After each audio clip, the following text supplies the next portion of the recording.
L'Ukraine accuse la Russie de vouloir construire un nouveau mur de Berlin. De part et d'autre, les déclarations se font de plus en plus alarmistes.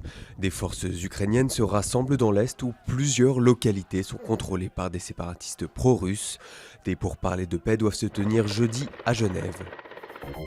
En Corée du Sud, près de 300 personnes sont portées disparues dans le naufrage d'un ferry.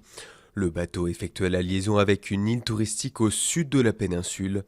450 passagers se trouvaient à bord, dont de nombreux lycéens. Selon les premiers témoignages, le navire pourrait avoir heurté des fonds sous-marins. Jean-Christophe Cambadélis est le nouveau premier secrétaire du Parti socialiste. Il remplace Harlem Désir, nommé au gouvernement Valls. Le nouveau maître de Solferino a promis un parti socialiste rassemblé. Il est attendu au tournant après la débâcle électorale des élections municipales.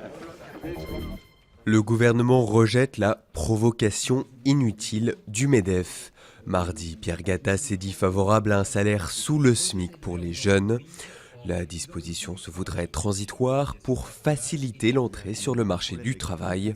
Sa prédécesseur Laurence Parisot a qualifié cette proposition de logique esclavagiste. Les robots iraniens ont la santé. Leur équipe a remporté le RoboCup Open qui se tenait cette année à Téhéran. Les petits humanoïdes sont programmés avant le match et jouent de manière autonome. Leur performance s'améliore un peu plus chaque année, mais il n'y a pas encore de quoi inquiéter les grands clubs de foot internationaux.